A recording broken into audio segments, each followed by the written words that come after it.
The head coach of football on the big screen. Let's make a movie. And a man whose life should be made into a movie.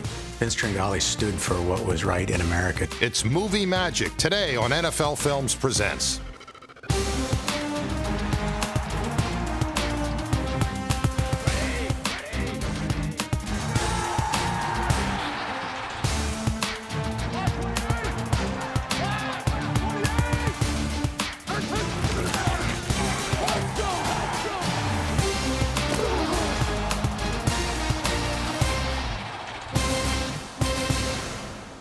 NFL Films Presents is brought to you by Sprint. Be a better fan with NFL Mobile, only from Sprint.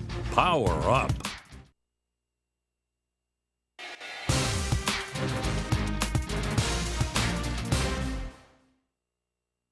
Mark Ellis had an unremarkable college football career and planned on being a coach someday.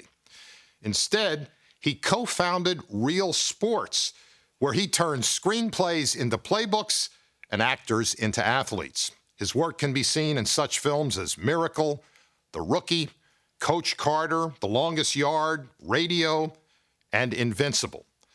And we decided that the man who works behind the scenes deserves his place on center stage. Chop your feet, get ready to hit it, These players are not the Philadelphia Eagles. I want to see some adrenaline flowing. That's the problem. You guys ate too much cheesecake at lunch. This exercise is not a pregame warm-up drill. What are y'all doing over there? And the man shouting orders, he is not a coach. Here we go. Let's go get ready to go shoot this. Here we go. He is Mark Ellis, and for 15 years, he has been producing, directing, and choreographing sports scenes for movies. Keep going. Drop the ball, Hayes. Once you get the catch, you'll feel 79 come in. When 79 comes in, you want to start moving that camera on him. I have a saying, and I think it holds true. It's hard to believe the tears in the locker room if you don't believe the catch in the end zone. For the movie Invincible, in order to make the football scenes look as authentic as possible, Ellis first held a tryout to find the best extras to be in the film. I want to say there was close to 4,500 or 5,000 people that tried out for it. And he stands up on stage and he said, if you weren't a Division III All-American, stand up and get out. You know, if you weren't a Division II Player of the Year and won a national championship, get out. You're not good enough to play here. And he went through this whole spiel, and about 20 minutes later, you know, all these guys are looking around, and about half the guys get up and leave. And he goes, all right, we're ready to go now. He said, I got rid of all the weak ones. It's just like regular football. It's no different. I'm only as good as my players. So when I can bring in great, talented guys, they make me look great. Let's feel a little bit more intensity. Okay. At Dick Vermeil's training camp, you're trying to make a team, all right? So you want to I ain't saying, you know, speed-wise, I just want to see it in the way you're carrying each other. Did he tell you all to put your helmets off? Yeah. He said helmets off. Oh, no. Put them on once we get up. You need to put your helmets on. We're going to training camp, okay? We got an opportunity to get better. You got an opportunity to work on the best part of the movie. When Ellis finds the 40 or so players he needs, he spends days and sometimes weeks rehearsing the necessary scenes for the movie. We ain't getting paid $300 a day to lace our shoes up. Let's do this. Let's make a movie.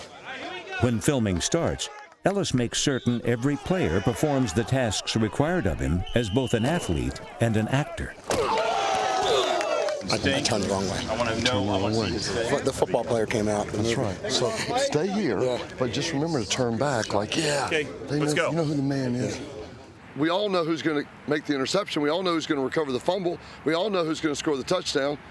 But the key to doing that is doing it full speed, doing it with real hits, and then inputting the actors and tying them into the action. And make sure that you're telling a really great story. For the movie Invincible, Mark Wahlberg was cast to play the lead role of former Eagle Vince Papale and wore number 83. The top people in Hollywood have to now audition for us. And we say, hey, we think this guy can pull it off.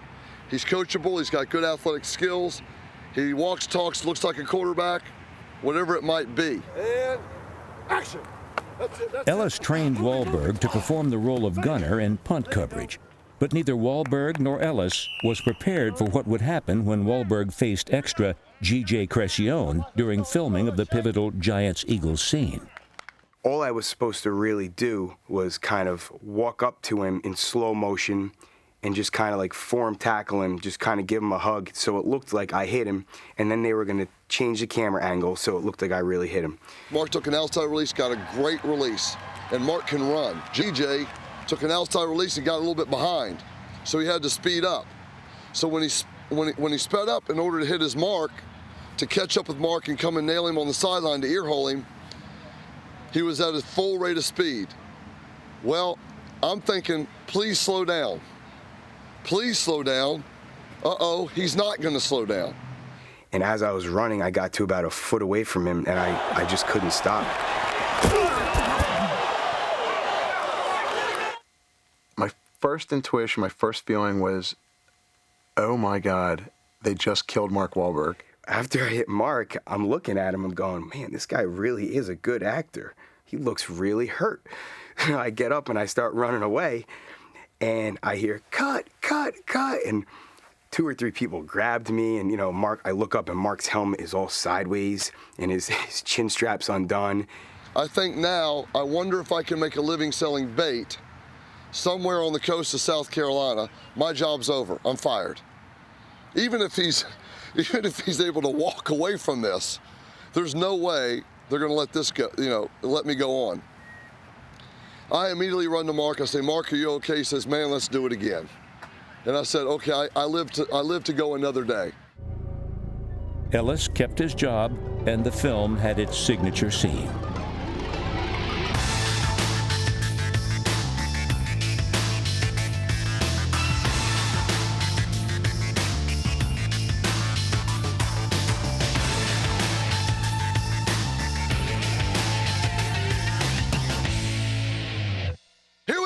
Here we go, energy right now, let me hear it. In the cutthroat business of film production, Ellis is a living example that you don't have to be a movie star to have a successful career in Hollywood. And cut! Now we're starting to get there. That's better. When we return, The thing you remember about Vince Tringali is energy. He was sort of the guru. 4 NFL Hall of Famers, all for one team.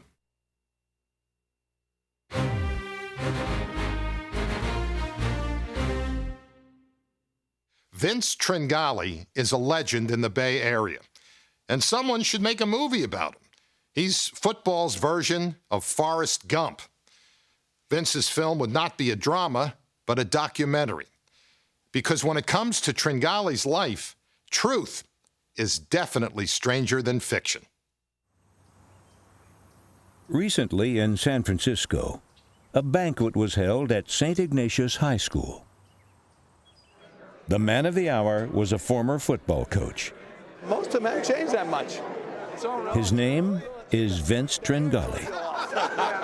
It's the hair that throws you off. And to say that he had an impact on his players' lives would be an understatement.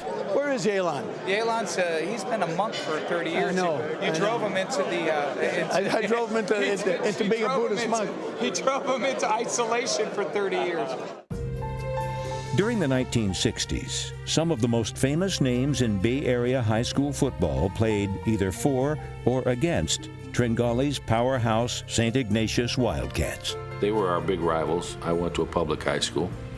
Vince Tringali was one of the true characters, really, in high school coaching ever in San Francisco. And I was a high school coach out there, too, so I knew Vince and the football clinics and all, but he was sort of the guru. He was sort of the high school football coach at that time. The thing you remember about Vince Tringali is energy. He was just oozing with personality. His biggest trait was to get the most out of you. He challenged you all the time. He'd say, Gil, is that as fast as you can run? He said, why don't someone else get in there and show me how to run? I said, baloney, I'm going to show you how to run. He made football fun, and he was a winner. He and we expected to win. That was just part of playing ball at SI and part of being on Vince Tringali's team. When you've had the opportunity to be around someone like Vince Tringali, it's something that you just don't forget. It made you feel like you could do anything that you wanted to do. Vince had passion to be a coach. You guys are successful because you have passion for what you do, and you go to work ready to put in a full day's work. That man taught us how to do that. I learned from you, always. Before he became their coach, Tringali was himself a member of one of the most famous college football teams of all time, the 1951 University of San Francisco Dons. In 1950, I went to USF at the end of spring practice. They cut me. And because I played the ukulele, I was a clown. My best friend went up to the coach and said, "You can't cut him because he makes everybody happy." So I was left on the team as a clown. At their off-site training camp in 1950, Tringali not only made everyone grin, he earned the last laugh. When we came back to San Francisco, the clown started. And I never left for 2 years. I played defense for 2 years. Of course, I had Gino Marchetti on my left, Bob St. Clair on my right. So I was pretty well covered. Both Gino Marchetti and Bob St. Clair would end up in the Pro Football Hall of Fame, as would the team's star, halfback Ollie Matson. A fourth Hall of Famer emerged from the Sports Information Office. Well, Pete Rozelle was the SID. Apparently, Pete knew what we had. In fact, I think he rode the success of that team into what he became. And he became a great commissioner. 4 NFL Hall of Famers, all for one team. Unheard of. Though built of legends, what made the team legendary was a game they didn't play. In 1951, the Dons finished the regular season with a perfect 9-0 record. There was talk of an invitation to play Georgia Tech in the Orange Bowl, a game that would have national championship implications. The invitation came, but not everyone was included. It's my understanding that they invited us, but they said you have to leave the 2 black guys at home. Well, as soon as we heard that, don't go, don't stuff it, really. We wouldn't have gone. We didn't want to sacrifice our integrity for glory. Nobody at the time thought it was a big deal because it's just the way we felt. Tringali graduated from USF and in 1959 was hired as a history teacher and football coach at St. Ignatius Prep. At clinics, he ran into other area coaches, like Hillsdale High's Dick Vermeil. He would take notes.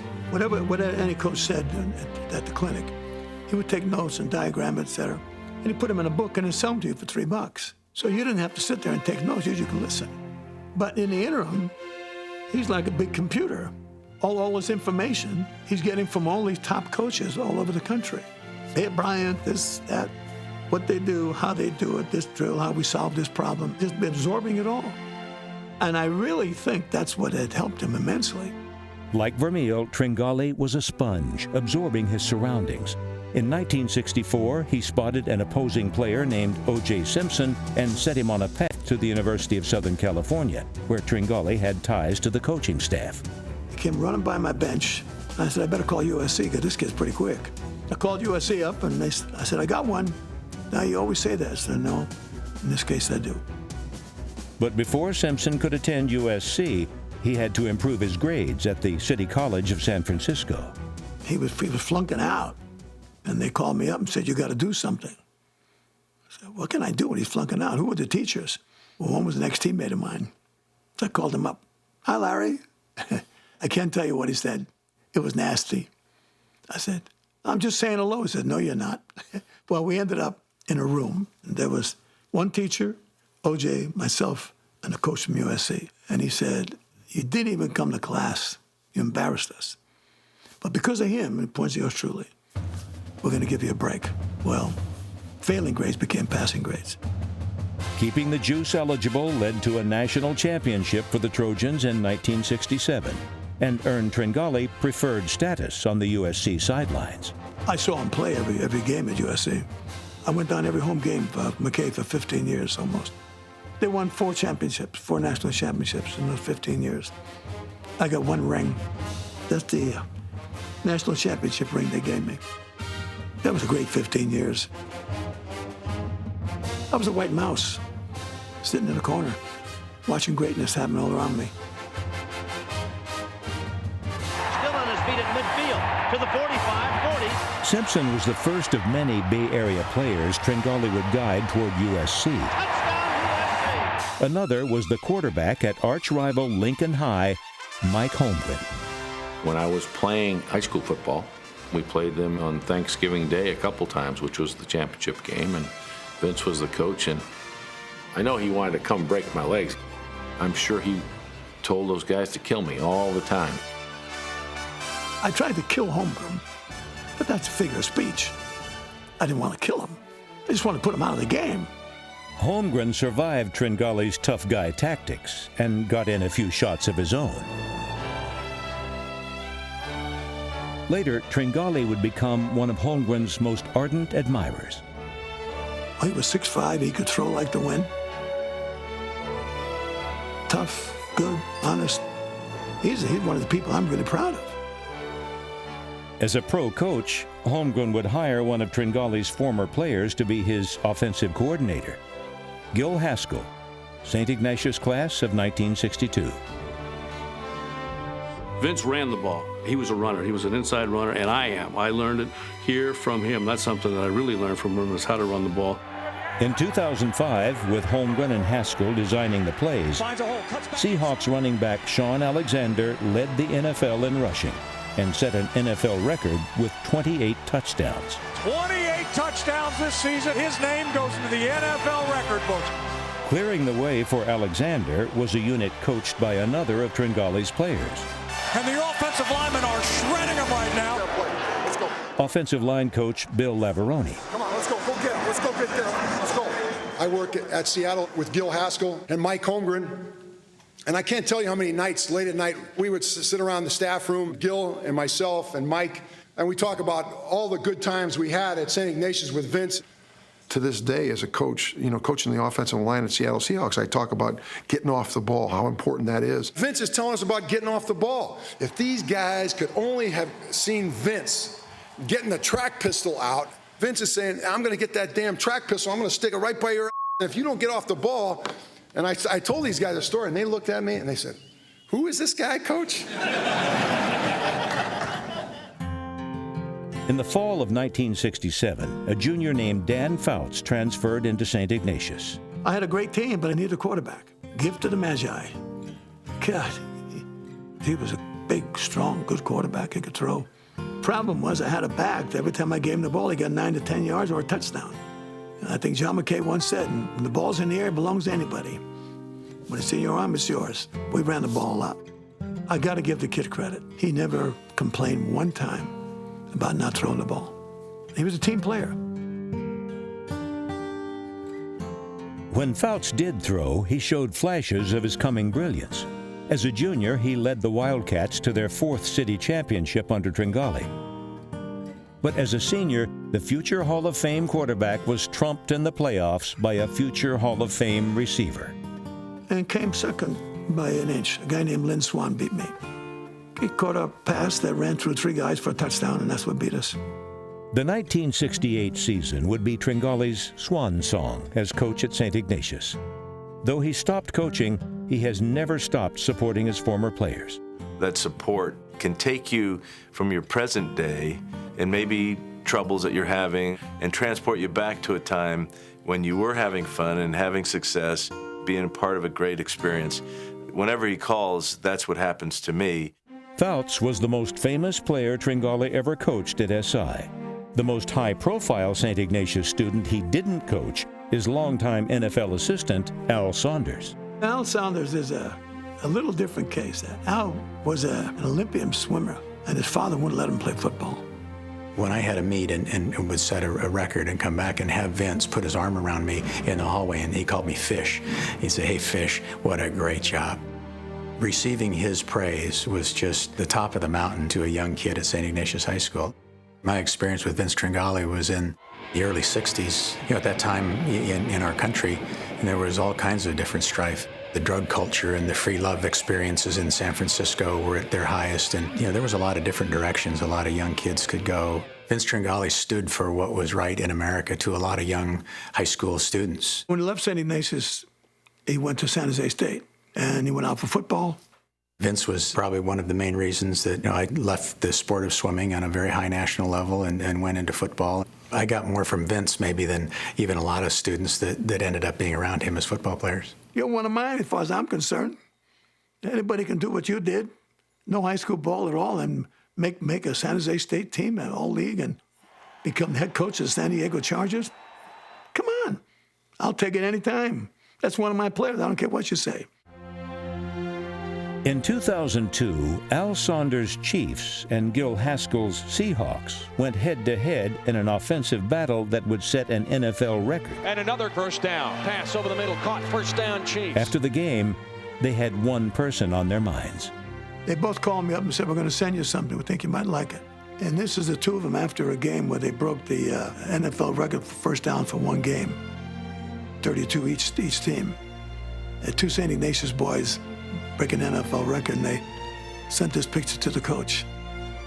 I thought it was great. The salutation really makes me feel good, too, that they feel this way about me. Because that's all you get out of coaching is what's on there. What they say there means more than any championship I ever won. I think to a man, all of us who played for Vince owe him a debt of gratitude. He insisted that we be tough, and it lays a foundation for you at an early age. He was very instrumental in my life, and it really helped me get to where I'm at today, and I'll always love him for it. Vince, I'm a coach today because of you, and thank you. What do you really get out of coaching? You get a relationship. You get a relationship with each boy that you coach. Some of the relationships are short. Some people you coach want more of you, and you give more. Some relationships are long. Some relationships are even until death. And even then, it doesn't stop. In victory, I salute you. I salute you and I thank you very much.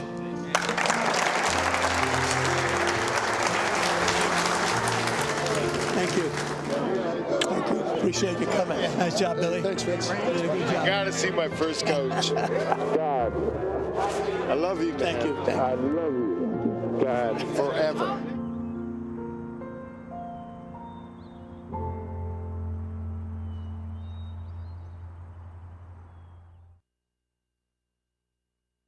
Next week, something is in the air.